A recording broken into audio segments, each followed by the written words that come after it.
and for more details over the same topic, we're very delighted to be joined over the phone by Major General Mohamed Shahawy.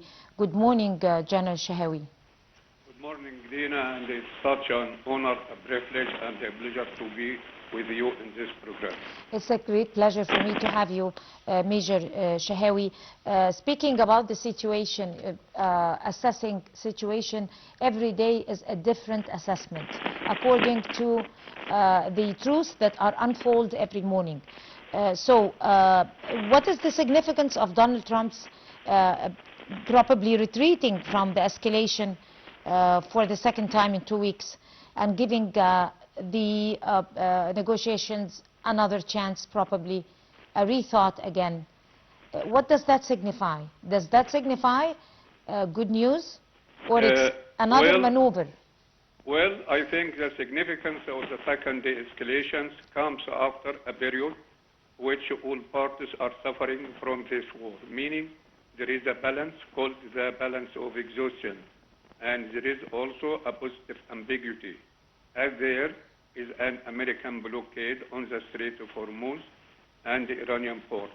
This leads to an Iranian economic collapse, as Iran can't export a single liter of oil. Also, the central bank's reserves in Iran have dropped to $8 billion, and there is an Iranian fear of a ground invasion since, or to deliver the uranium enriched to 60%, and this prevents a scenario like Iraq 2003. I think this will be good for all parties to go to the negotiating table.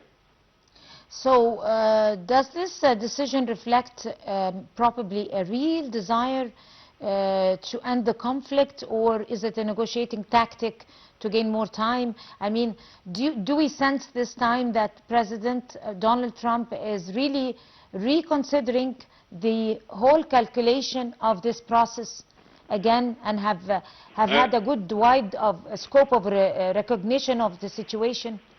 This is a very good question. I believe that both sides are serious about starting negotiation in Pakistan, and maybe on Friday or Sunday. Also, the United States wants to quickly reach an agreement before the midterm congressional election in November.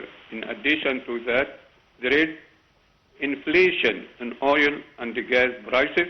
Also, the international community is suffering from the closure of the Strait of Hormuz, through which 20% of oil, 25% of gas, and 30% of fertilizers pass.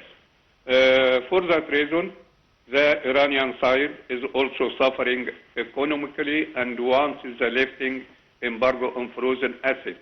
For that, all these reasons, I think this decision reflects a genuine desire to end the conflict, because all parties suffering. Usually, most of the experts in international relations and negotiators and people who are expert with the strategies of negotiations, they confirm that negotiations for any truce, for any end of war, it takes rounds and rounds and rounds in order to become to one successful, effective negotiation, but yes. I mean version of a negotiation. Yes. How far does that implicate or abide by what's happening in this situation between the U.S. and Iran? From my point of view, and considering the strategy of balance of exhaustion, all parts will agree to reach to an agreement, especially the need of the United States because of midterm elections for the United States Congress in next November, and the suffering of the Iranian economy, as I said before. Everyone will work to make the negotiations success and reach a solution that satisfies all parties. We know that we have some drafts. We have terms of draft agreement between the United States and Iran when they meet on the negotiation tables on Friday or Sunday. The first draft is Iran suspends uranium enrichment for 15 years except for research reactors. Second, part of the 60% enriched uranium 235s will be mixed with another one to reduce the enrichment ratio. Third, a full inspection of Iranian nuclear facilities by the International Atomic Energy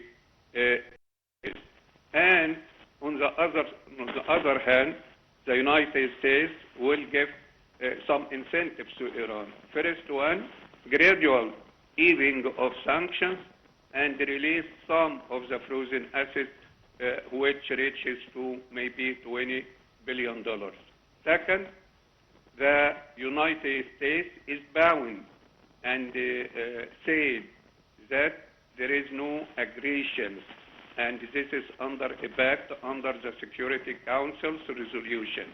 And Iran demanded that the United States withdraw all its military forces from the Arabian Gulf, and we know that there are 15 American military bases in the Middle East. For that reason, I think, as I said before, all sides will go to this agreement, and it is considered as a final opportunity to solve the diplomatic procedure.